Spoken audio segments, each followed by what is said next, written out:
پوچھنی ہے تو مجھ سے پوچھو، ہے کیا بات مدینے کی، ہے کیا بات مدینے کی۔ پوچھنی ہے تو مجھ سے پوچھو، ہے کیا بات مدینے کی، ہے کیا بات مدینے کی۔ برس سے بھی بالا ہے مجھ کو ایک ایک رات مدینے کی، ایک ایک رات مدینے کی۔ برس سے بھی بالا ہے مجھ کو ایک ایک رات مدینے کی، ایک ایک رات مدینے کی۔ در در کی ٹھوکر سے بچ کر دنیا کا سلطان بنا، دنیا کا سلطان بنا۔ جس نے بھی دامن میں ڈالی ہے خیرات مدینے کی، ہے خیرات مدینے کی۔ جس نے بھی دامن میں ڈالی ہے خیرات مدینے کی، ہے خیرات مدینے کی۔ بسم اللہ الرحمن الرحیم۔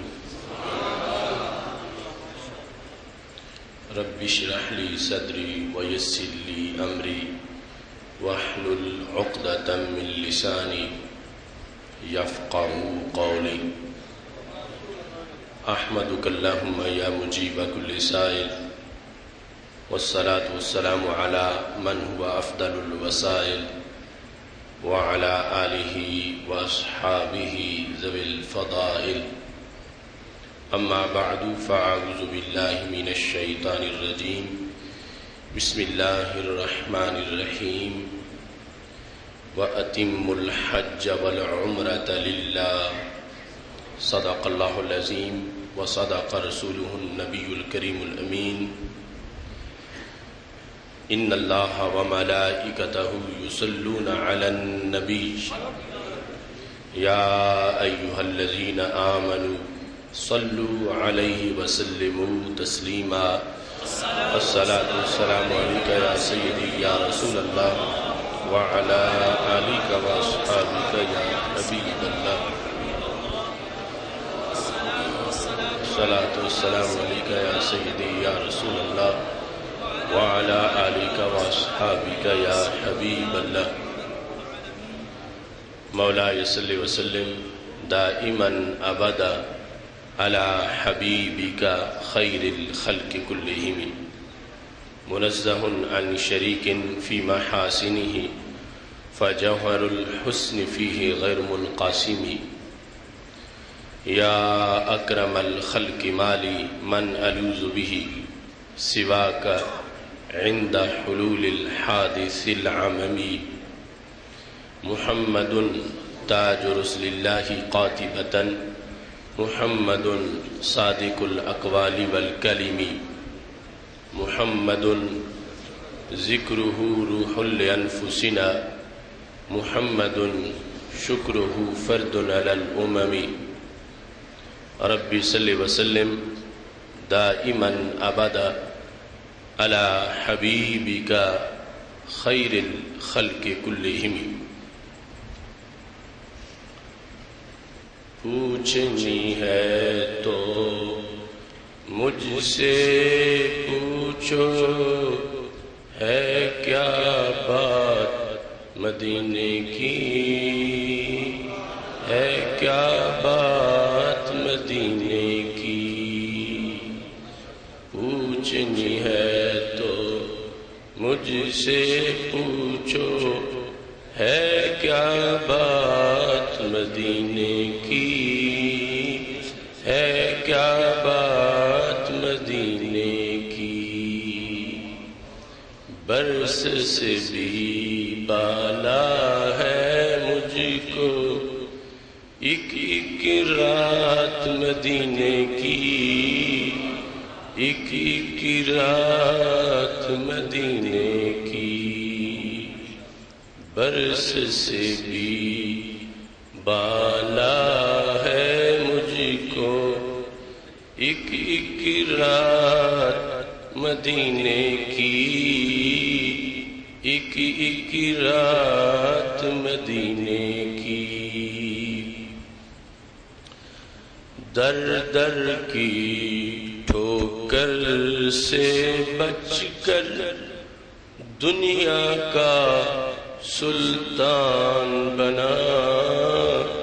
دنیا کا سلطان بنا، جس نے بھی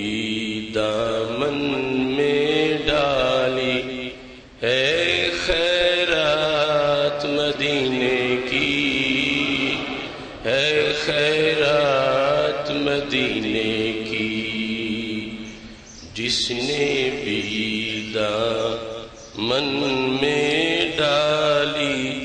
ہے خیرات مدینے کی، ہے خیرات مدینے کی، آنکھوں میں طیبہ کے جلوے، دل اور جان مدینے میں، دل اور جان مدینے میں، آنکھوں میں طیبہ کے جلوے، دل اور جان مدینے میں، دل اور جان مدینے میں، اس لیے ہی ہر بات میں کرتا ہوں میں بات مدینے کی، ہوں میں بات مدینے کی، اس لیے ہی ہر بات میں کرتا ہوں میں بات مدینے کی، ہوں میں بات مدینے کی، جس دن طیبہ کے منگتوں کو تاج ملیں گے جنت کے، تاج ملیں گے جنت کے، جس دن طیبہ کے منگتوں کو تاج ملیں گے جنت کے، تاج ملیں گے جنت کے، آج کے منکر بھی جانیں گے تب اوقات مدینے کی، تب اوقات مدینے کی،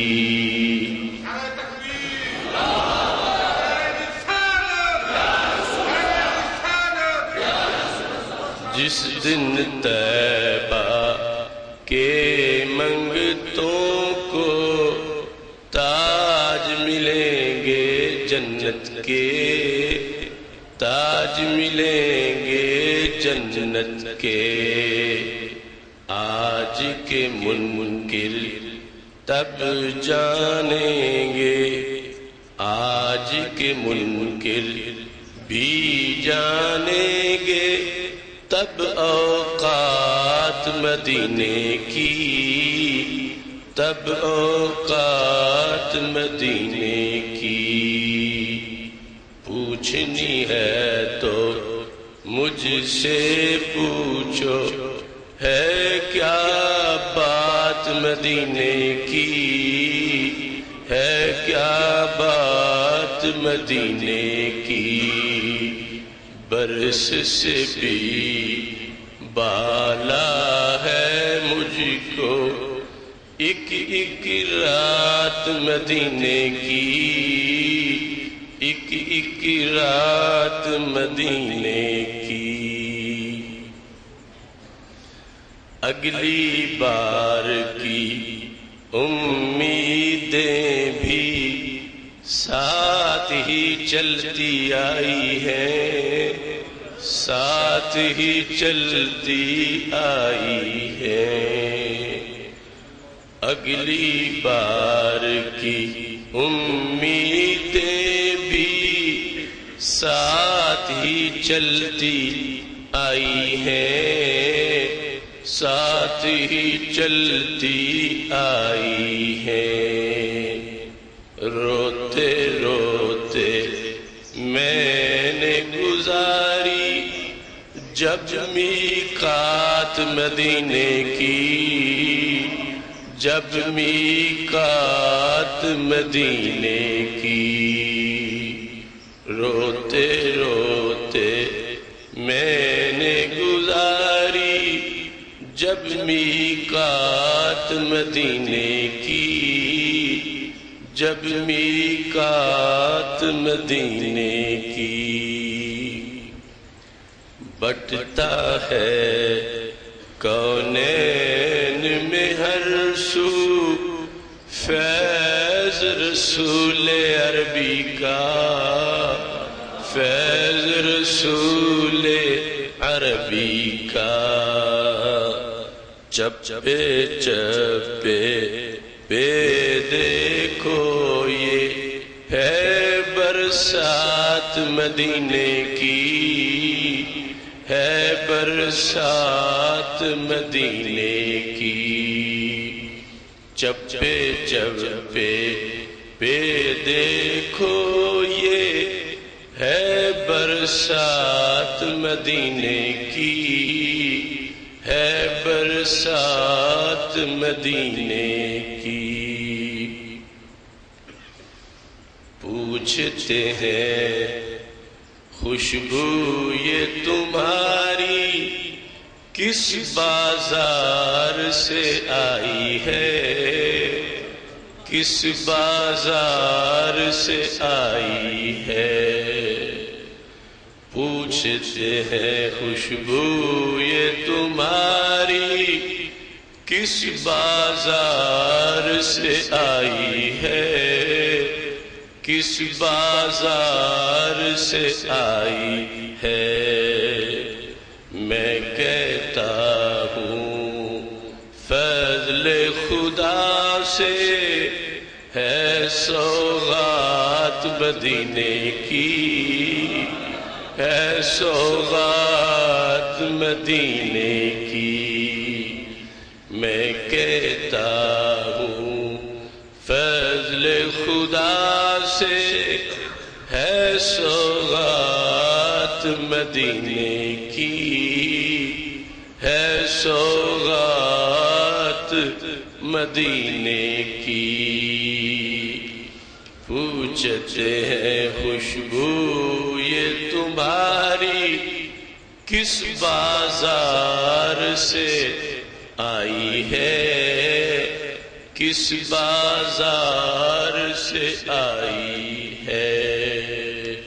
میں کہتا ہوں فضل خدا سے ہے سوغات مدینے کی، ہے سوغات مدینے کی۔ چھوڑ کے طیبہ کو آ جانا آصف کچھ آسان نہیں، آصف کچھ آسان نہیں۔ چھوڑ کے طیبہ کو آ جانا آصف کچھ آسان نہیں، آصف کچھ آسان نہیں، اس لیے طیبہ سے آتا ہوں، کر لوں بات مدینے کی، کر لوں بات مدینے کی، اس لیے لوٹ کے آ جاتا ہوں، کر لوں بات مدینے کی، کر لوں بات مدینے کی، چھوڑ کے طیبہ کو آ جانا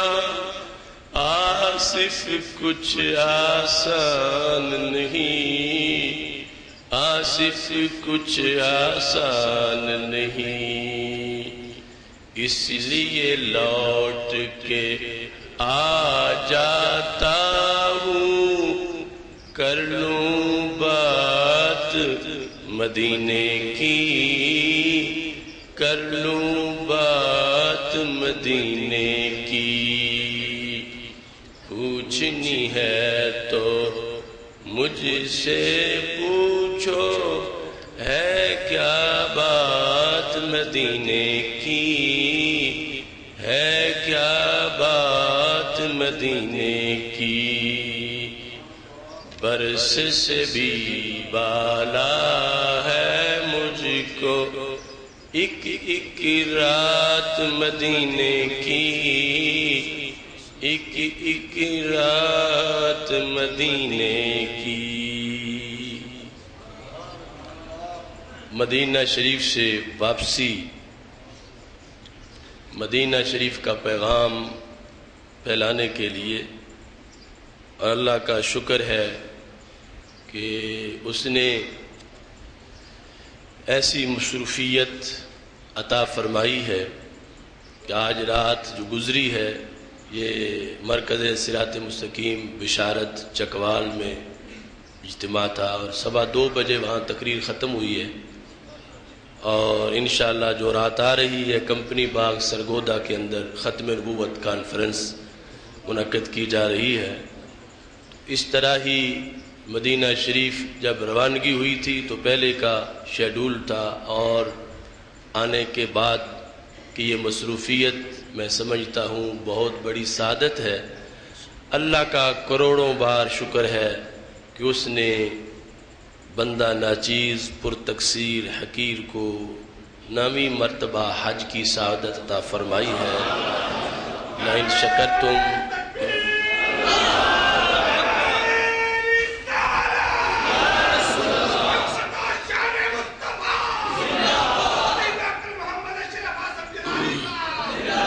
لئن شکرتم لازیدنکم،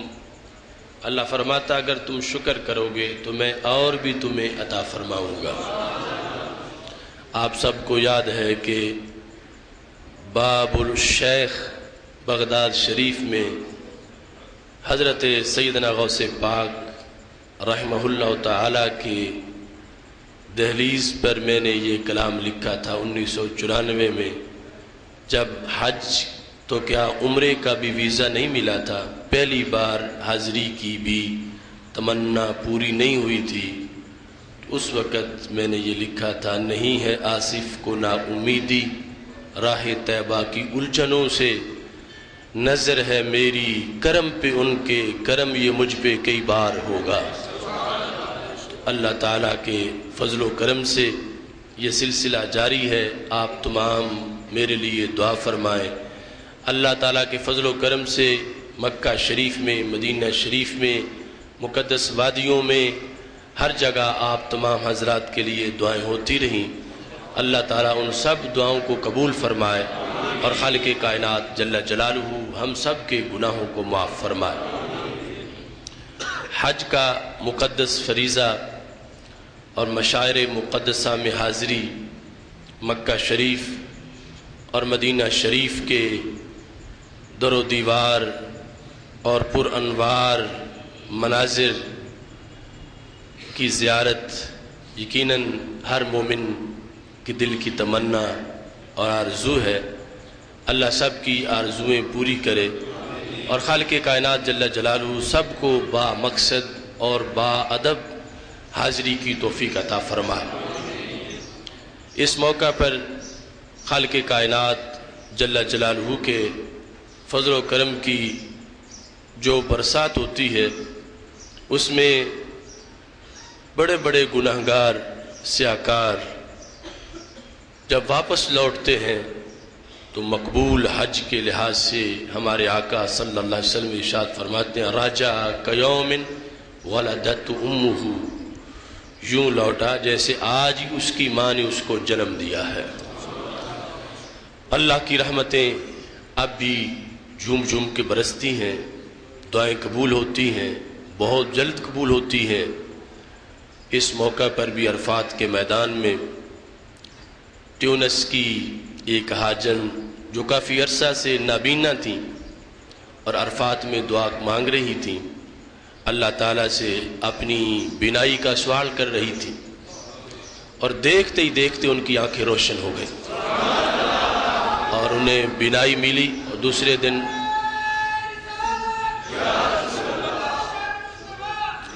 المدینہ اخبار پر ان کی تصویر اور وہ سارے مناظر کا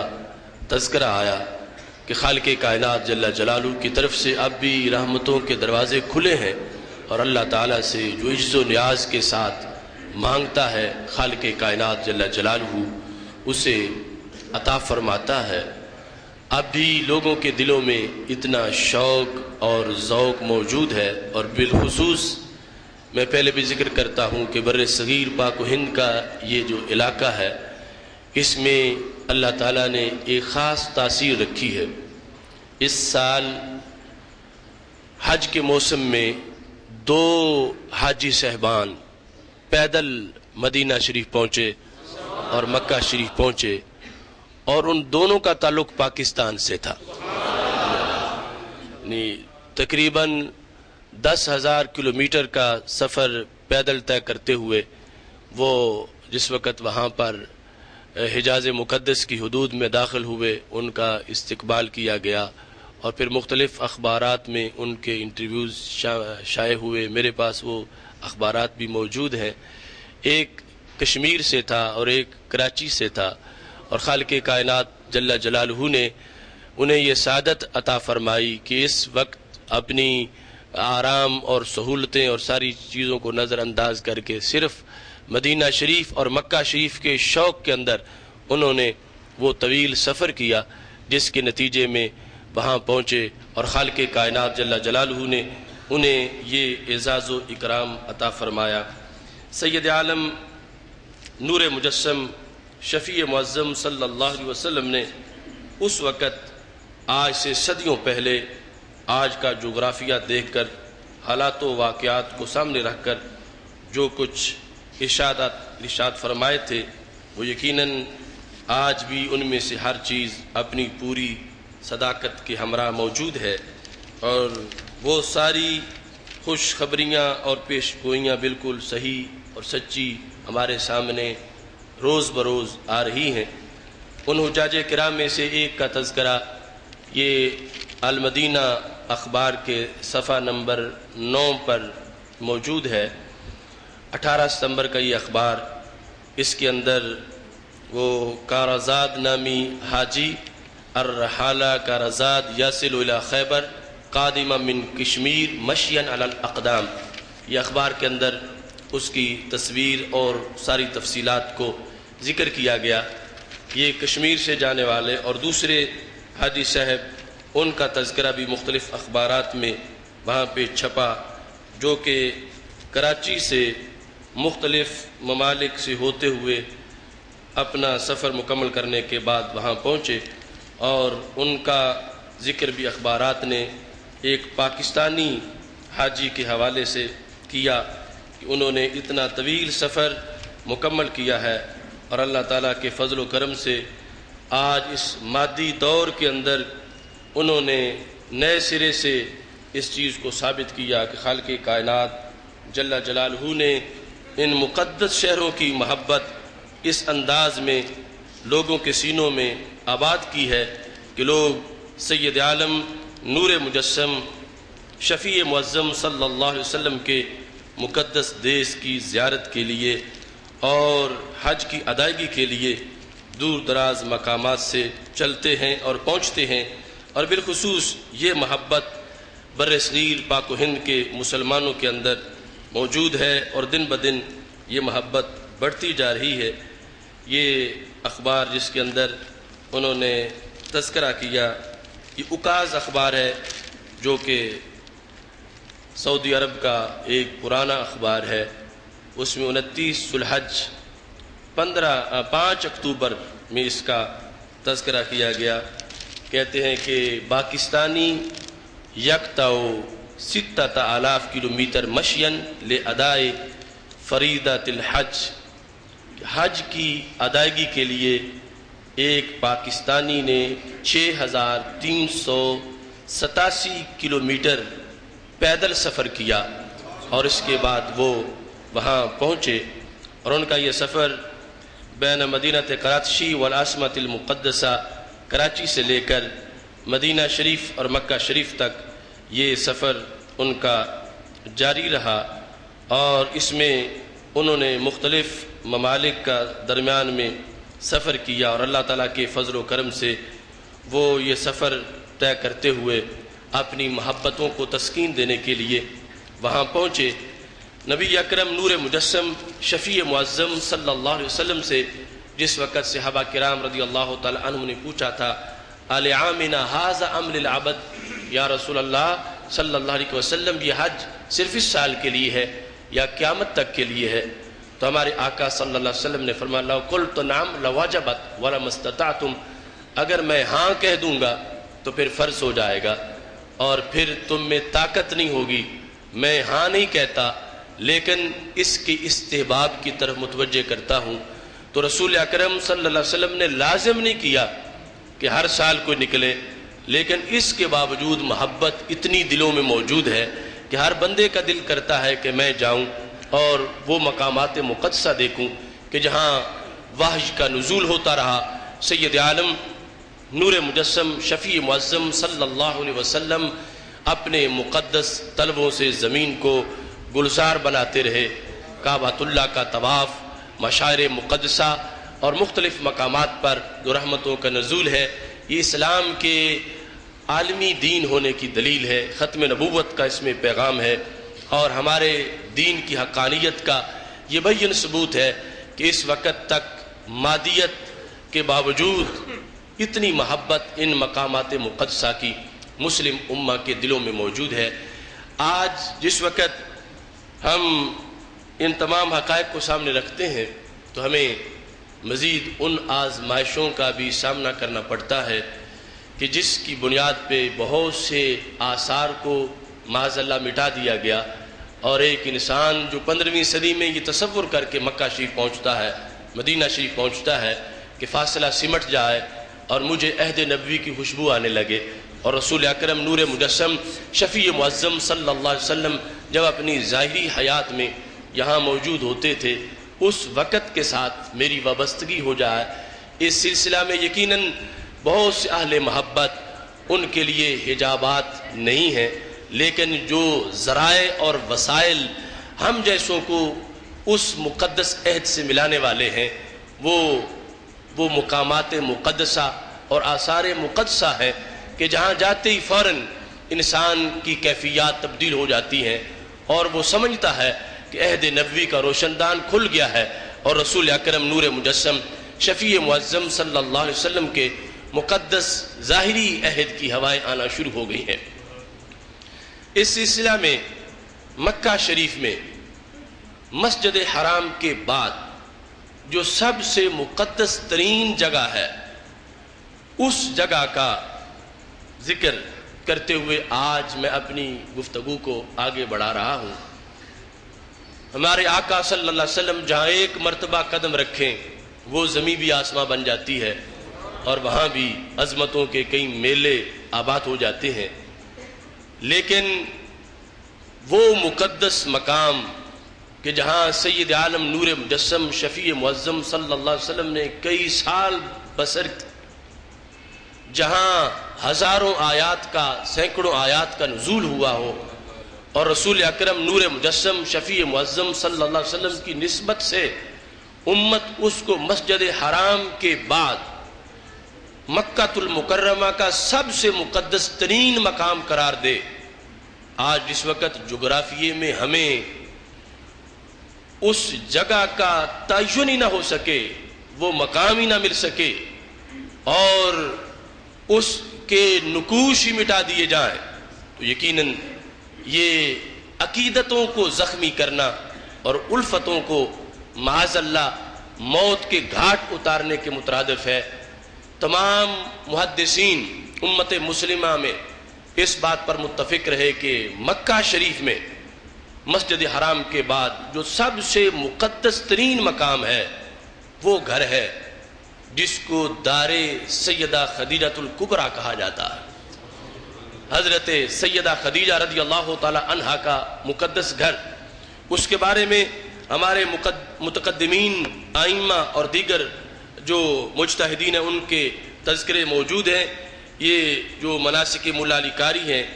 ارشاد الساری اس کی شرح جو حسین بن محمد مکی حنفی نے لکھی، انہوں نے جہاں زیارات کا ذکر کیا تو کہتے ہیں کہ یستحب زیارت بیت سیدتنا خدیجہ رضی اللہ تعالی عنہا، کہ حضرت خدیجہ رضی اللہ تعالی عنہا کے گھر کی زیارت مستحب ہے. اور یہ کون سی جگہ ہے؟ کہتے ہیں وَهُوَ أَفْضَلُ مَوَادِ مَكَّةَ بَعْدَ الْحَرَمِ، کہ حرم کے بعد مکہ شریف کے جو مقامات ہیں ان سب میں سے افضل جگہ حضرت سیدہ خدیجہ الکبریٰ رضی اللہ تعالی عنہا کا گھر ہے. علی ما قالہ الطبرانی وغیرہ من الاعلام، بہت سے ائمہ نے، طبرانی نے اور دیگر نے اس کی تصریح کی ہے کہ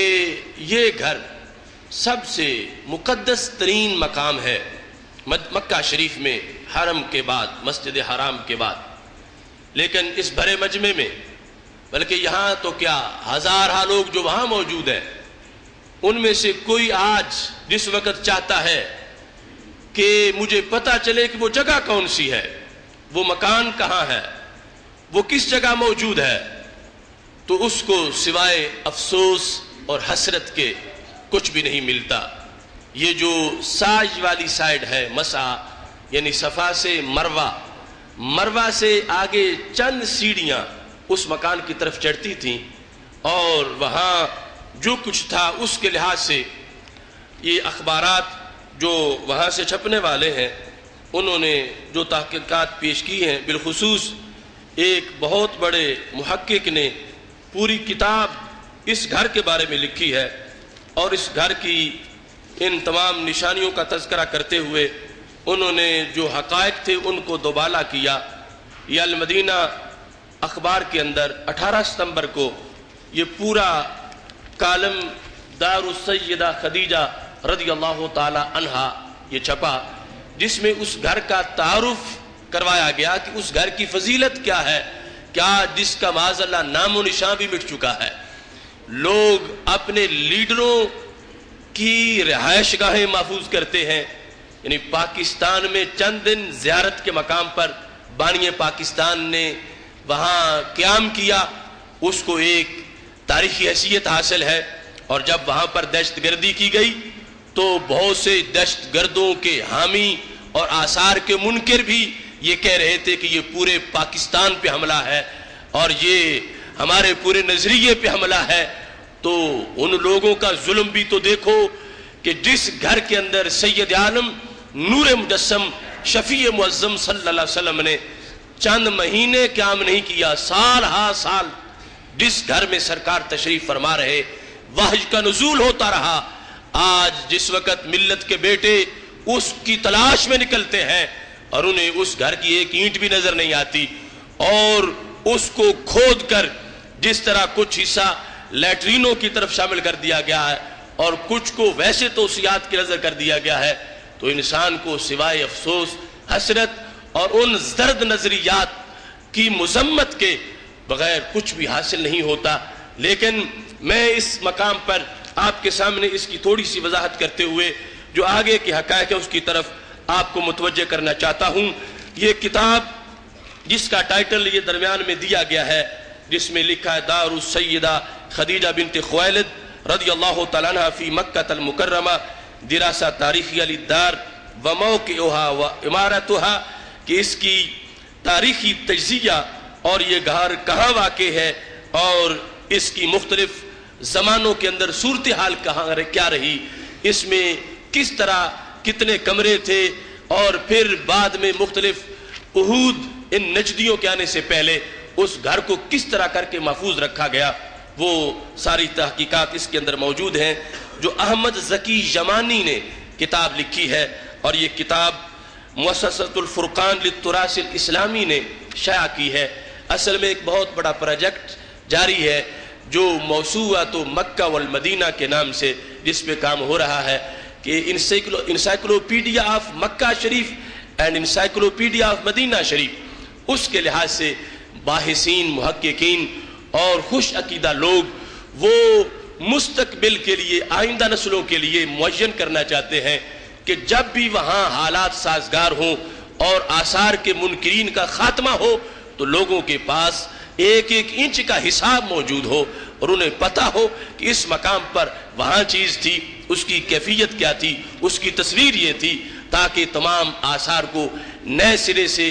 اپنی اصل حیت میں وہاں پر قائم کیا جائے۔ اخبار کے اندر جو مضمون لکھا ہے یہ عبداللہ محمد جو ہے انہوں نے اس کی تشریحات لکھی ہے، کہتے ہیں دار السیدہ خدیجہ بنت خویلد رضی اللہ عنہا تلک الدار الطاہرہ التي جعلها اللہ مکانا لنزول وحیہ علی خیر خلقہ سیدنا محمد صلی اللہ علیہ وسلم، کہتے ہیں یہ وہ گھر ہے کہ جس کو رب ذوالجلال نے سید المرسلین حضرت محمد مصطفیٰ صلی اللہ علیہ وسلم پر وحی کے نزول کے لیے منتخب فرمایا تھا۔ وَتِلْكَ الَّتِي قَصَدَهَا وَتَوَجَّهَ إِلَيْهَا صلی اللہ علیہ وسلم بعد نزولی من حراء، یہ وہ گھر ہے کہ سرکار جب حراء سے نیچے تشریف لائے تھے تو سرکار اس گھر میں جلوہ فرما ہوئے تھے، یعنی جب پہلی وحی کا نزول ہوا اور اس کے بعد سید المرسلین حضرت محمد مصطفیٰ صلی اللہ علیہ وسلم جس وقت اعلان نبوت کرتے ہوئے جس گھر میں سب سے پہلے تشریف لائے وہ گھر سیدہ خدیجہ الکبریٰ کا گھر ہے، جس کو حرم کے بعد سب سے افضل ترین مقام مکہ شریف کا قرار دیا جا رہا ہے۔ کہتے ہیں فکانت اول دار تستقبل جسدہ الشریف، یہ وہ پہلا گھر ہے کہ جس نے سب سے پہلے رسول خدا صلی اللہ علیہ وسلم کا استقبال کیا، کہ سرکار حراء سے اتر کر سب سے پہلے مکہ شریف کے شہر میں جس گھر میں داخل ہوئے اور جس گھر نے سب سے پہلے رسول اکرم صلی اللہ علیہ وسلم کا استقبال کیا وہ یہ گھر حضرت خدیجہ الکبریٰ رضی اللہ تعالی عنہ کا گھر ہے۔ کہتے ہیں وَيَمَسُّ جَلَدَهُ الطَّاهِرَ تُرَابُهَا، کہ جس گھر کی مٹی نے سرکار کے مقدس جسم کو چھونے کی سعادت حاصل کی، سرکار جس میں آرام فرماتے رہے، وہ مقدس گھر حضرت خدیجہ الکبریٰ رضی اللہ تعالی عنہا کا گھر ہے۔ کہتے ہیں وَأَوَّلُ دَارٍ يَتَعَبَّدُ فِيهَا صلی اللہ علیہ وسلم بعد نزول اول آیت علیہ من الوحی وہو فی غار حراء، کہ رسول اکرم صلی اللہ علیہ وسلم نے غار حراء سے آنے کے بعد سب سے پہلے جس جگہ پہ کھڑے ہو کر اللہ کے سامنے قیام کیا اور رب کو سجدہ کیا وہ گھر حضرت خدیجہ الکبریٰ کا گھر ہے۔ یعنی اس کی کتنی خصوصیات ہیں، کتنی اس کی گہری تاریخ ہے، اور اس کا رسول اکرم صلی اللہ علیہ وسلم کے ساتھ کتنا گہرا تعلق ہے۔ کہتے ہیں نزول وحی کے بعد، اول آیت کے نزول کے بعد یہ گھر ہے کہ جس میں رسول اکرم صلی اللہ علیہ وسلم سب سے پہلے آ کر جنہوں نے اللہ تعالیٰ کی اس مقام پر عبادت کی۔ کہتے ہیں ففی هذه الدار انزل علیہ قولہ تعالی یا ایھا المدثر، یہ حضرت خدیجہ الکبریٰ رضی اللہ تعالی عنہا کا گھر وہ گھر ہے کہ جہاں پر سورہ مدثر نازل ہوئی۔ یا ایھا المدثر، یہ کلمات رب ذوالجلال کی طرف سے سید عالم نور مجسم شفیع معظم صلی اللہ علیہ وسلم کے مقدس ذات پہ نازل ہوئے۔ حین راجع النبی صلی اللہ علیہ وسلم من حراء الى السیدہ خدیجہ رضی اللہ تعالی عنہا وقال دثرونی، اس واسطے کہتے ہیں وبہذا تکون هذه الدار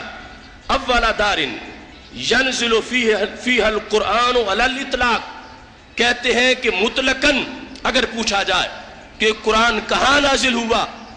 علی الاطلاق اگر بغیر کسی تقیید کے سوال کیا جائے کہ نزول قرآن سرکار پہ جب ہوا تو سرکار کس مقام پر تھے، تو کہتے ہیں علی الاطلاق جب پوچھا جائے گا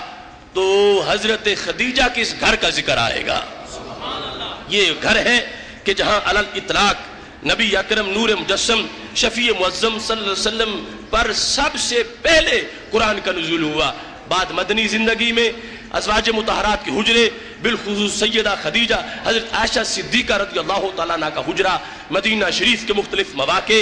وہ بعد میں ہیں. یہ تذکرہ ہو رہا ہے اولیت کے لحاظ سے کہ سب سے پہلے جس گھر میں رسول اکرم صلی اللہ علیہ وسلم پر قرآن نازل ہوا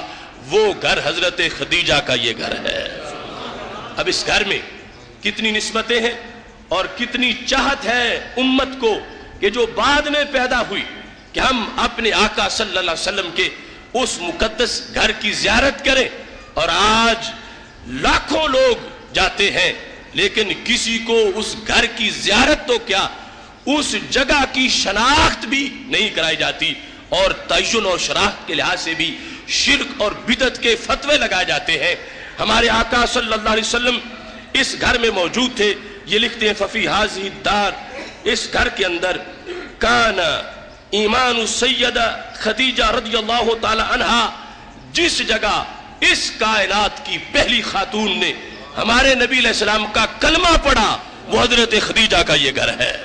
کہ حضرت خدیجہ رضی اللہ تعالی عنہا نے عورتوں میں سب سے پہلے ایمان قبول کیا. اور علی الاطلاق ابھی حضرت سیدنا علی اور حضرت سیدنا صدیق اکبر رضی اللہ تعالی عنہما کا معاملہ بات کا ہے. حضرت سیدہ خدیجہ کے پاس جب ہمارے نبی علیہ السلام ہرا سے اتر کے تشریف لے گئے تو اس امت میں سب سے پہلے نمبر پر جب حضرت خدیجہ الکبریٰ رضی اللہ تعالی عنہا کلمہ پڑھ رہی تھیں تو ہمارے آقا علیہ السلام پر ایمان لانے کے لحاظ سے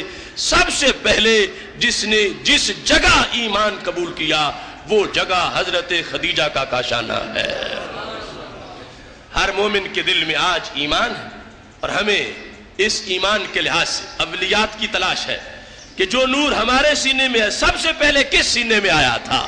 جو کلمہ ہم پڑھتے ہیں سب سے پہلے زمین پر یہ کس جگہ پہ پڑھا گیا، یہ کس مقدس مقام پہ پڑھا گیا. تو وہ مقدس مقام جس کو ظالموں نے اس کے نشانات مٹا دیے،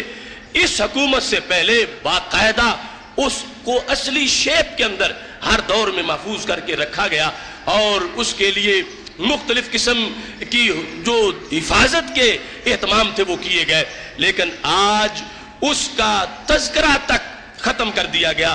اور تلاش کو شرک قرار دے دیا گیا، جبکہ ایمانیات کا تقاضا ہے نزول قرآن کی جگہ ہمارے نبی علیہ السلام کے پیکرے پر نور کو مس کرنے والا وہ مکان اور ہمارے نبی علیہ السلام پر ایمان لانے کے لحاظ سے اولیت میں جس جگہ آپ کی رسالت اور اللہ کی توحید کا اعلان کیا جا رہا تھا وہ مکان یقیناً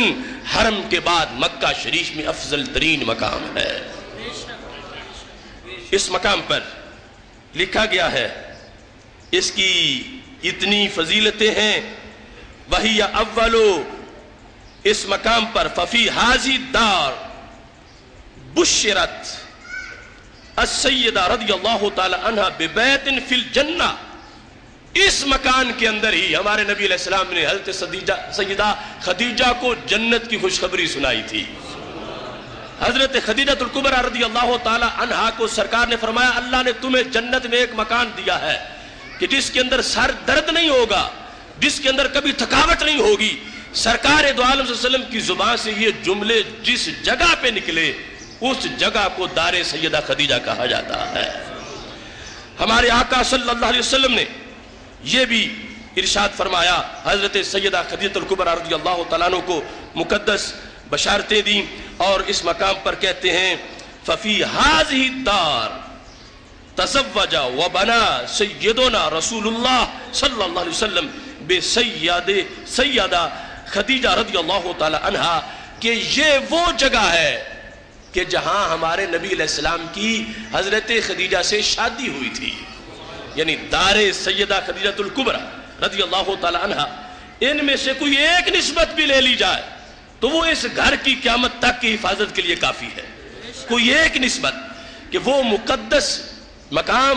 جہاں پہلی ام المومنین حضرت سیدہ خدیجہ الکبریٰ رضی اللہ تعالی عنہ کی ہمارے آقا علیہ السلام کے ساتھ شادی ہوئی، یہ دار سیدہ خدیجہ رضی اللہ تعالی عنہ اس نسبت کے لحاظ سے بھی عظیم ہے۔ اور پھر یہ محقق کہتے ہیں فی ہذہ الدار ولد جمیع اولادہ منہا، ہمارے نبی علیہ السلام کی حضرت خدیجہ سے ساری اولاد اسی مکان میں پیدا ہوئی، اسی مکان کے اندر، یعنی وہ عظیم جگہ کہ جس کا نشان تک ان ظالموں نے مٹا دیا، اس کو برقرار رکھنا سیرت سمجھنے کے لحاظ سے کتنا ضروری تھا، عقیدت و الفت کے لحاظ سے کتنا ضروری تھا، تاریخ محفوظ کرنے کے لحاظ سے کتنا ضروری تھا۔ اس مکان میں کہتے ہیں القاسم رضی اللہ تعالی عنہ و عبداللہ رضی اللہ تعالی عنہ و زینب رضی اللہ تعالی عنہ و رقیہ رضی اللہ تعالی عنہ و ام کلثوم رضی اللہ تعالی عنہ و فاطمہ رضی اللہ تعالی عنہ، کہ یہ وہ جگہ ہے جہاں ہمارے نبی علیہ السلام کے صاحبزادے حضرت قاسم کی ولادت ہوئی، یہ وہ مکان ہے جہاں ہمارے نبی علیہ السلام کے صاحبزادے حضرت عبداللہ کی ولادت ہوئی، یہ وہ مکان ہے جہاں ہمارے نبی علیہ السلام کی بڑی صاحبزادی حضرت سیدہ زینب رضی اللہ تعالی عنہ کی ولادت ہوئی، اسی جگہ ہمارے نبی علیہ السلام کی صاحبزادی حضرت سیدہ رقیہ رضی اللہ تعالی عنہ کی ولادت ہوئی، اسی مکان کے اندر ہمارے نبی علیہ السلام کی صاحبزادی حضرت سیدہ ام کلثوم رضی اللہ تعالی عنہ کی ولادت ہوئی، اور اسی مقام کے اندر خاتون جنت حضرت سیدہ فاطمہ الزہرا رضی اللہ تعالی عنہ کی ولادت ہوئی۔ کتنی نسبتیں ہیں، کتنی عظمتیں ہیں اس مکان کی۔ اور پھر کہتے ہیں وفی ہذہ الدار شق صدرہ الشریف، اسی گھر کے اندر ہمارے نبی علیہ السلام کا شق صدر ہوا تھا۔ رسول اکرم نور مجسم شفیع معظم صلی اللہ علیہ وسلم کا شق صدر، جو آپ کا ایک معجزہ ہے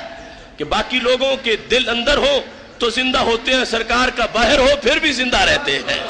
وہ شق صدر کا معجزہ۔ اور شق صدر چونکہ کئی بار ہوا، اس میں سے ایک بار کا تذکرہ اس مکان کے لحاظ سے ہے۔ اور اس میں کہتے ہیں وَأُخْرِجَ قَلْبُهُ الطَّاهِرُ وَغُسِلَ بِمَاءِ زَمْزَمْ الْمُبَارَكِ وَفِي هَذِهِ الدَّارِ كَانَتْ حَيَاتُهُ وَعَيْشُهُ مَعَ هَذِهِ السَّيِّدَةِ الشَّرِيفَةِ مُنْذُ نُزُولِ الْقُرْآنِ وَالرِّسَالَةِ حَتَّى وَفَاتِهَا، کہ سیدہ خدیجہ رضی اللہ تعالی عنہا سے جب ہمارے نبی علیہ السلام کی شادی ہوئی، اور حضرت سیدہ خدیجہ رضی اللہ تعالی عنہا کے سامنے جب ہمارے نبی علیہ السلام نے اعلان نبوت کیا اور انہوں نے کلمہ پڑھا اور ساتھ دیا، کہتے حضرت سیدہ خدیجہ کی وفات تک ہمارے نبی علیہ السلام ان کے ہمراہ اسی گھر میں موجود رہے۔ یعنی کتنے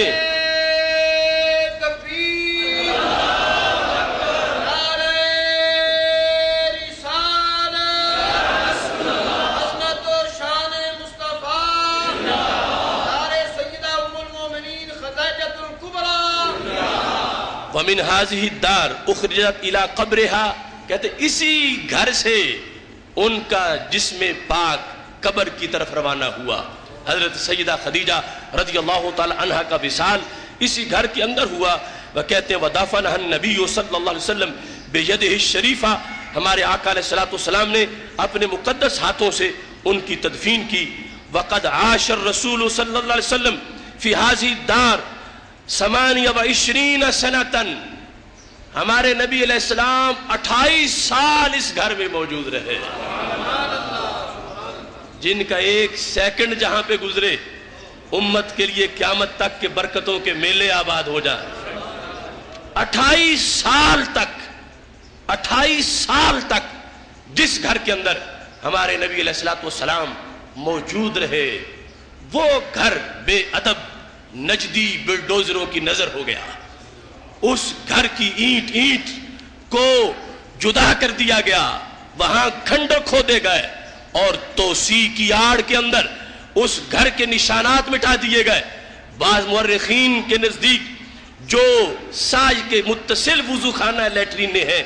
وہ لیٹرینیں اس جگہ پہ بنائی گئیں، اور بعض کے نزدیک دوسری سائیڈ میں اس کا کچھ حصہ جو ہے وہ نیچے توسیع اور تہہ خانوں کی طرف چلا گیا۔ اب دیکھو امت نبی اکرم نور مجسم شفیع معظم صلی اللہ علیہ وسلم سے جو پیار کرنے والی ہے اور اس پیار کا اظہار کرنے والی ہے، اس کے لحاظ سے ایسی مقدس چیز کہ 28 سال تک ہمارے نبی علیہ السلام نے جس جگہ قیام فرمایا ہے، آرام فرمایا ہے، اللہ کی عبادت کی ہے، جہاں قرآن نازل ہوتا رہا ہے، اس جگہ کے اتنے فضائل ہیں، اتنے مناقب ہیں، اور ان ظالموں کو شرم نہیں آئی اسے ختم کرتے ہوئے، اسے مٹاتے ہوئے، اور پھر الٹا جو آج اس کی تلاش کرے کہ وہ کہاں واقع ہے تو کہتے ہیں تمہیں اس کی ضرورت کیا ہے؟ کیا تم اس میں جا کے شرک کرنا چاہتے ہو؟ تم کیوں اسے ڈھونڈتے ہو؟ تو یہ ہے آزمائش اس وقت امت مسلمہ کی کہ وہ مقدس نشانیاں جہاں میرے ایمان کے مطابق چند لمحے جو بیٹھے تو چور کتب بن جائے، سست جو ہے وہ چست ہو جائے، اور گناہگار جو ہے نیکوکار بن جائے۔ 28 سال تک جہاں وحی کا نزول ہوتا رہا، 28 سال تک یعنی اعلان نبوت کے بعد کے جو سال ہیں اور رسول اکرم صلی اللہ علیہ وسلم کی کچھ اس سے پہلے کے سال، وہ مقدس، وہ پیکرے پرنور ہمارے نبی علیہ السلام کا تو اعلان نبوت سے پہلے بھی برکتوں سے لبریز تھا، اور اس وقت بھی برکتیں ہمارے محبوب علیہ السلام کی ہمراہ موجود تھیں۔ اس واسطے امت کی اصلاح کے لیے اور نفس کی اصلاح کے لیے اور باطن کی روشنی کے لیے میں یہ سمجھتا ہوں کہ یہ منفرد مقام تھا حضرت خدیجہ رضی اللہ تعالی عنہ کا گھر، کہ اتنا وقت سرکار نے کسی اور مکان کو نہیں دیا۔ وہ مدینہ شریف میں تو مدنی زندگی کل ہے ہی مکمل 10 سال، اور یہاں ہمارے نبی علیہ السلام نے 28 سال تک اس مکان کے اندر ہمارے محبوب علیہ السلام نے قیام کیا، اور یہ برکتوں سے لبریز مقام آج امت کی نگاہوں سے اوجھل کر دیا گیا، اور اس کے محل وقوع کو امت سے بالکل دور کر دیا گیا، اور پھر اس کی تلاش اور اس کی جستجو پر شرک کے فتوے لگائے جانے لگے۔ مگر اللہ کے فضل کی امید پر میں کہتا ہوں ایک دن وہ آئے گا کہ جس میں ایک ایک پائی کا حساب ہوگا، اور ایک ایک انچ سامنے رکھ کر نئے سرے سے ان آثار کا احیاء ہوگا، اور امت بدلہ لے گی ان ظالموں سے کہ جنہوں نے اپنے قائد، اپنے لیڈر بحری ڈاکو آل سعود اور عبدالعزیز کے اونٹوں کی لید بھی شیشوں میں سنبھال کے رکھی ہوئی ہے، ان کے جوتے بھی سنبھال کے رکھے ہوئے ہیں، ان کے خیموں کی رسیاں بھی سنبھال کے رکھی ہوئی ہے، اور جہاں 28 سال تک سرکار تشریف فرما رہے اس مکان کے نشانوں کو مٹا دیا گیا ہے۔ یہ امت مسلمہ کے لیے بہت بڑی آزمائش ہے۔ اللہ تبارک و تعالی ہم سب کو اس میں سرخرو ہونے کی توفیق عطا فرمائے۔ اس سلسلہ میں اس مکان کے لحاظ سے یہ لکھا ہے وَبِجَوَارِهِ وَقَدْ عَاشَ الرَّسُولُ صلی اللہ علیہ وسلم فی هذه الدار 28 سنة، 28 سال تک سرکار یہاں موجود رہے۔ وَخَرَجَ مِنْهَا مُهَاجِرًا، ہجرت اسی مکان سے کی۔ وَكَانَتْ تُسَمَّى دَارَ الْحِجْرَةِ، اس واسطے اس مکان کو دار الہجرت بھی کہا جاتا ہے۔ ایک تو مدینہ شریف کا نام ہے نا دار الہجرہ،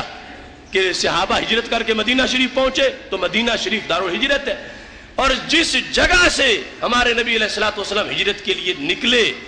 وہ جگہ یہ مکان ہے، یعنی مسلسل اسی کے اندر ہمارے آقا علیہ السلام نے اس کو پسند کیا۔ یہ نہیں کہا جا سکتا کہ سرکار کو معاذ اللہ رہنے کے لیے اور کوئی جگہ نہیں ملتی تھی اور حضرت خدیجہ کے مکان کو ہمیشہ اپنا مکان بنا لیا، نہیں، اللہ کی وحی سے اور اللہ کی رضا سے اور اللہ کے انتخاب سے اور اللہ کی پسند سے خالق کائنات جل جلالہ کو مطلوب یہ تھا کہ اس جگہ میرے محبوب تشریف فرما رہے۔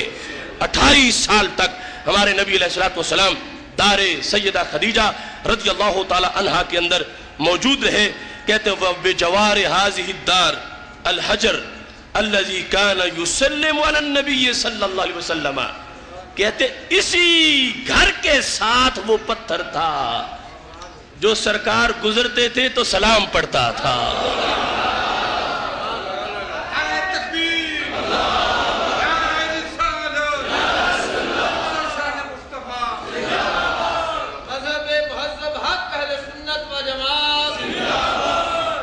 وَبِجَوَارِ هَذِهِ الدَّارِ الْحَجَرُ الَّذِي كَانَ يُسَلِّمُ عَلَى النَّبِيِّ صلی اللہ علیہ وسلم كُلَّمَا ذَهَبَ إِلَى حِرَا.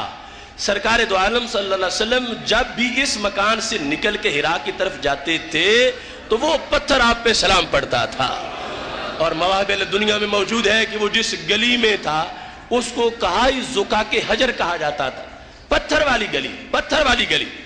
سرکار فرماتے ہیں کَانَ يُسَلِّمُ عَلَيَّ قَبْلَ أَنْ أُبْعَثَ. ابھی میں نے تو نبی ہونے کا اعلان نہیں کیا تھا لیکن وہ کہتا تھا السلام علیکہ یا رسول اللہ. وہ مجھے نبی کہہ کے ہی سلام کرتا تھا. مجھے میں انی لعارف حجرا بمکہ تھا. مدینہ شریف سرکار چلے گئے تو صحابہ کو فرمایا میں آج بھی اس پتھر کو جانتا ہوں. کان یسلم علی قبل ان ابعث. ابھی میں نے اعلان نبوت نہیں کیا تھا لیکن وہ مجھے سلام کرتا تھا، سلام مجھے کہتا تھا. زقاق حجر اس کے بارے میں یہ لکھا گیا مواہب دنیا میں، اس کی شروحات میں زرقانی نے لکھا کہ لوگ اس پتھر کو چوما کرتے تھے، اس پتھر کو بوسہ دیتے تھے کہ یہ وہ ہے جو ہے پتھر پر ہمارے نبی علیہ السلام کا عاشق ہے، سرکار کو سلام کہتا ہے. اب دیکھو آج تم میں سے ہر شخص کو سوچ آ رہی ہوگی کاش کہ وہ پتھر ملے جو سرکار دو عالم صلی اللہ علیہ وسلم کو دیکھتا رہا اور سرکار کی نگاہ جس پہ پڑتی رہی اور سرکار جس کا سلام سنتے رہے. اور پتھر ایسے تو نہیں ہوتے کہ جو مر جائے روح نکل جائے یا ریت بن جائے. پتھر تو پتھر ہے. یہ ظالم لوگوں کے یہ کرتوت ہیں جنہوں نے امت کی ایسی پیاری چیزوں سے امت کو دور کر دیا اور ان چیزوں کو ہتھوڑوں کے ساتھ بالکل کچل کے رکھ دیا آثار ختم کرنے کے لیے. اور یہ ان کی توحید ہے ان کے نزدیک کہ جب تک آج بھی یعنی جو بچی ہوئی چیزیں ہیں ان کے لحاظ سے یہ ان پر واضح کیا جا رہا ہے. یہ البانی کی کتاب تحذیر الساجد من اتخاذ القبور مساجد، اس کے اندر ناصر الدین البانی نے لکھا ہے کہ اگر سعودی حکومت توحید کی حکومت ہے تو اللہ کے نبی کی قبر مسجد سے باہر نکالے. یعنی یہ اس کتاب کے اندر تقاضا کیا گیا ہے. اس کتاب میں سعودی حکومت سے ناصر الدین البانی نے جس کو اپنا مجدد کہتے ہیں وہ اس نے کہا ہے کہ اگر یہ توحید والی حکومت ہے تو پھر قبر نبی کو مسجد سے باہر کرے ورنہ اس مسجد میں نماز نہیں ہوتی. یہ ان لوگوں کا دین ہے، ان لوگوں کی توحید ہے. اور اس کے ساتھ یہ اسی کی کتاب ہے مناسک الحج والعمرہ، اس کے اندر جو بدعتیں لکھی ہیں کہ کون کون سی بدعتیں ان کا لوگ ارتکاب کرتے ہیں. ایک بدعت اس نے ایسی لکھی ہے کہ جس بدعت سے پوری امت کا کوئی بندہ بچ نہیں سکتا. یعنی ہم تو ویسے ہی ان کے نزدیک بدعت اور شرک کے تیروں سے زخمی ہیں لیکن خود سعودی، خود نجدی، ان کے مفتی، ان کے ملا، ان کے حکمران، ان میں سے کوئی بھی بدعت کے فتوے سے بچ نہیں سکتا. اور کل بدعت دلالہ وکل دلالہ فی النار، خود اپنے آپ کو جہنمی قرار دینے والے. اس کتاب کے اندر وہ لکھا ہے بدعتوں کے ذکر کے اندر انہوں نے تفصیل کے ساتھ کہ سید عالم نور مجسم شفیع معظم صلی اللہ علیہ وسلم کی قبر شریف جو ہے روضہ پاک، جس کو ان کے نزدیک روضہ کہنا ناجائز ہے، وہ کہتے اسے قبر کہو، ریاض الجنہ کو روضہ کہو. جبکہ ہمارا دین کیا ہے کہ میرے نبی علیہ السلام نے فرمایا قبر المؤمن روضۃ من ریاض الجنہ، کہ مومن کی قبر بھی روضہ ہے. تو مومن کے آقا کی قبر روضہ کیوں نہیں ہوگی؟ مومن کی قبر جنت کے باغوں میں سے باغ ہے. یہاں صفحہ نمبر 57 پر لکھا ہے، صفحہ نمبر 57 پر مناسک الحج والعمرہ، حج عمرہ کی تعلیم. یہ ناصر الدین البانی کی کتاب، عام کوئی ان کا خطیب نہیں جس کو وہ مجدد کہتے ہیں اپنے مسلک کا، اس نے جو بدعت نمبر 137 لکھی ہے اس کتاب کے اندر باب بنا کے احرام کی بدعتیں، طواف کی بدعتیں، پھر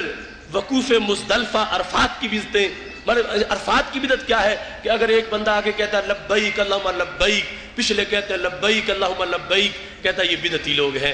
اس طرح آگے ایک پڑھے پیچھے دوسرے پڑھے تو یہ سارے عرفات والے ہی پڑھ رہے ہوتے ہیں. اس کو بدعت قرار دیا. اور جو شخص پاکستان سے ایئرپورٹ سے حج کا احرام باندھ لے اس کو بدعتی قرار دیا، اور یہاں تک حج کرنے والے کو حاجی کہنا بھی بدعت قرار دیا۔ پیچھے بچے گا کون؟ حج کرنے والا جو ہے اس کو حاجی کہنا۔ یہ بدعت نمبر 128 ہے، 55 صفحے پر بدعت نمبر 128۔ وہ کیا ہے؟ مناداتم لمن حج بالحاج، جو حج کرے اسے عربی زبان میں حاج کہنا، الحاج کہنا یا حاجی کہنا، یہ بدعتوں میں سے ایک بدعت ہے۔ اور پھر وہ ان کے نزدیک بدعت، ہر بدعت ہی بدعت سیئہ ہوتی ہے، اور جو بدعت ہے وہ جہنم جانے کا باعث ہے۔ لہٰذا ان کے مسلک والے اپنی تلاشی لیں، وہ اپنے آپ کو حاجی کہتے ہیں، دوسروں کو حاجی کہتے ہیں، جبکہ ان کا مجدد کہہ رہا ہے حج والے کو حاجی کہنا بدعت ہے اور الحاج کہنا بدعت ہے۔ اور بدعتی کے لیے حدیث سے آگے انہوں نے انعام رکھا ہوا ہے کہ کل بدعۃ ضلالہ و کل ضلالہ فی النار۔ اب جس بدعت کی طرف مجھے زیادہ افسوس سے ذکر کرنا پڑ رہا ہے، بدعت نمبر 137۔ کلیجہ منہ کو آتا ہے، پاسباں کعبے کو مل گئے صنم خانے سے۔ کہاں اونٹ چرانے والے یہ لوگ اور کہاں دین کی تشریحات۔ 137 نمبر بدعت یہ ہے، ابقاء القبر النبوی فی مسجدہ۔ سرکار دو عالم صلی اللہ علیہ وسلم کی قبر شریف کو مسجد میں رہنے دینا، یہ بدعت ہے۔ ابقاء باقی رکھنا، لکھتا ہے چونکہ ان لوگوں نے تو مسجد میں شامل نہیں کی، یہ تو بعد والے ہیں، لیکن یہ اس پہ چپ تو ہیں، کیوں نہیں نکال رہے مسجد سے اس کو؟ ابقاء قبر نبوی فی مسجد ہی، سرکار دو عالم صلی اللہ علیہ وسلم کی مسجد میں سرکار کی قبر شریف کو رہنے دینا، معاذ اللہ کہتا ہے یہ بھی بدعتوں میں سے ایک بدعت ہے۔ اور کہتا ہے کہ اگر بدعت سے بچنا ہے تو پھر مسجد سے قبر کو جدا کرو، قبر کو مسجد سے جدا کرو۔ اب یہ بدعت، اس کا فتویٰ وہ اپنے حکمرانوں پہ لگا رہے ہیں، مفتیوں پہ لگا رہے ہیں۔ اور ہمیں معلوم ہے کہ ہمارے آقا صلی اللہ علیہ وسلم کی قبر شریف جو حضرت عمر بن عبدالعزیز عادل حکمران کے زیر نگرانی اس حجرہ کو مسجد میں شامل کیا گیا تھا، اور اس وقت سے لے کر امت کی جو صدیاں گزری ہیں، اسلام کی تقریباً پوری عمر ہے، اور اس پوری عمر میں بڑے بڑے فقہاء پیدا ہوئے، امام اعظم ابو حنیفہ جیسے لوگ، امام بخاری جیسے لوگ، غوث پاک جیسے لوگ، مجدد پیدا ہوئے، مجتہد پیدا ہوئے، تابعین، تبع تابعین، اور یہاں تک کہ ائمہ پیدا ہوئے۔ ان میں سے تو کسی کی نماز کو کوئی تکلیف نہیں ہوئی کہ چونکہ مسجد میں قبر آ گئی ہے لہذا سب نے سعادت سمجھا کہ سرکار کے پیکرے پر نور نے مسجد نبوی کو تو کروڑ عظمتیں عطا کر دی ہے۔ لیکن یہ کیسا دین ہے کہ حج کی بدعتیں اور ان میں یہ ابقاء القبر نبوی فی مسجد ہی۔ تم بھی بڑے سادہ لوگ ہو اور کہتے ہو کہ اللہ کو اگر پیارے نہ ہوتے تو وہاں کیوں ہوتے؟ میں پوچھتا ہوں کیا یہودی رب کے پسندیدہ ہے جو قبلہ اول پہ قابض ہیں؟ یہ ہماری آزمائش ہے، ہمارا امتحان ہے۔ یہ نہ قرآن ہے نہ سنت ہے کہ جس پہ کعبے کا جس کا کنٹرول ہو جائے اس کو پر حق مان لو۔ حق ایک ہے، کعبے پر کنٹرول تو کئی لوگوں کا رہا، حرمین پر حکومت تو کئی لوگوں کی رہی، خلافت عثمانیہ سنی حکومت تھی تو اس وقت حق اور تھا، آج حق اور ہو گیا ہے۔ کبھی شیعہ مسلط ہوئے تو کیا اس وقت حق وہ تھا؟ حق ایک ہے، ہاں آزمائش ہوتی رہتی ہے۔ کبھی 360 بت اسی کعبے میں ہو تو اللہ کی قدرت کو تو کوئی کمزوری نہیں، لیکن یہ ہے کہ فضیلت کسے ملے گی؟ جو کعبے کو پاک کرے گا۔ اس بنیاد پر یہ چیز ذہن میں رکھیے۔ اور یہ قبضہ گروپ جنہوں نے حرمین شریفین کو اپنی خواہشات کا ایک اکھاڑا بنایا ہوا ہے، اب ابقاء القبر نبوی فی مسجد ہی، میرے پاس وہ آرٹیکل بھی موجود ہے، ملک عبداللہ کے پاس یہ مفتی گئے اور انہوں نے کہا کہ اب میں نے وہ 3-4 کانفرنسیں بھی کی جب پچھلا نقشہ مسجد نبوی کا آیا، اللہ کا شکر ہے اور سعادت ہے، پتہ نہیں ہماری آواز کہاں تک جاتی ہے یا نہیں، مگر ہمارے 3 پروگراموں میں، ایک پنڈی میں، لاہور میں، لوہاری گیٹ میں، کراچی میں ہم نے کیا، اللہ کے فضل سے وہ جو خباثت کر رہے تھے وہ رک گئی، اور وہ مسجد نبوی کا جو نیا رقصہ انہوں نے قرار دیا تھا،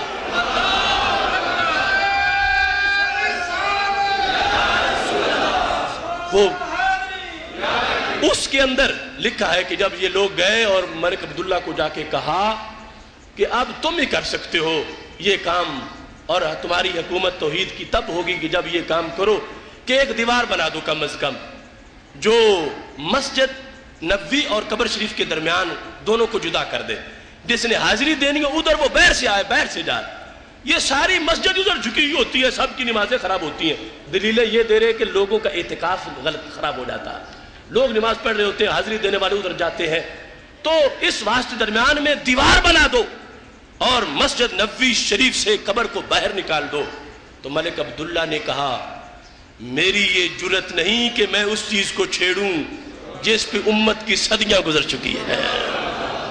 اور یہ ظاہر ہے کہ ایسے کام سے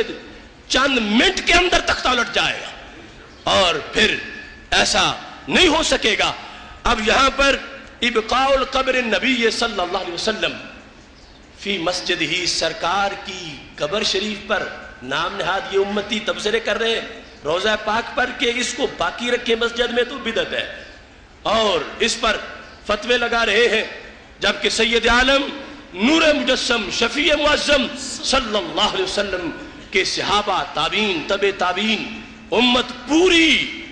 وہ جہاں پہ نبی علیہ السلام تشریف فرما ہوئے چند لمحوں کے لیے وہاں بیٹھ کے حضرت جابر دعا کرتے ہیں اور کہتے ہیں جب بھی کرتا ہوں ہاتھ نیچے کرنے سے پہلے قبول ہو جاتی ہے۔ امام بخاری نے رات المفرد میں لکھا، وفاء الوفا میں وہ موجود ہے۔ معزز سامعین، چونکہ ٹائم تھوڑا ہے، ہمارے یہ جو موضوعات ہیں وہ تفصیل طلب ہیں، بعد میں انشاءاللہ اس کا تذکرہ ہوتا رہے گا۔ یہ اس گھر کے لحاظ سے میں صرف اس موضوع میں بیان کر رہا تھا۔ کہتے ہیں وَبِهَذِهِ الْأَوْلِيَّاتِ وَالْمَزَايَا وَالْفَضَائِلِ وَالْخَصَائِصِ وَالْمَنَاقِبِ لِلدَّارِ الَّتِي شُرِّفَتْ بِالنَّبِيِّ صلی اللہ علیہ وسلم، کہ یہ گھر سرکار کی وجہ سے بہت بڑا اس کو شرف ملا ہے، اور اس گھر کے بارے میں کہتے ہیں کہ وَبِهَذَا كُلِّ ذَهَبَ ابن زہیرہ والامام طبری وغیرهما من ذوی العلم والفضل ان هذه الدار ہی افضل دار بعد المسجد الحرام۔ یعنی یہ جو المدینہ اخبار میں ان دنوں کے اندر یہ آرٹیکل چھپا، اس میں بھی انہوں نے ائمہ کا نام لے کر یہ ذکر کیا، کہا کہ یہ وہ گھر ہے کہ جو مسجد حرام کے بعد مطلقاً افضل ترین مقام ہے۔ محتشم سامعین حضرات، یہاں پر برباد گلستہ کرنے کو بس ایک ہی الو کافی ہے، ہر شاخ پہ الو بیٹھا ہو،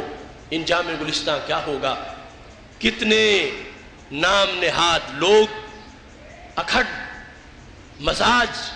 اور اکھڑ مزاج جنہوں نے فتوے کی آڑ میں امت مسلمہ کو آج اس حال میں چھوڑا ہے، ان کے اپنوں میں سے بھی کوئی نہیں بچتا، ہم تو پہلے ہی ان کے فتووں کی زد میں ہے، جبکہ ہمارے آقا علیہ السلام نے فرمایا تھا ارجو ان اکون اکثرہم تابعا، کہ قیامت کے دن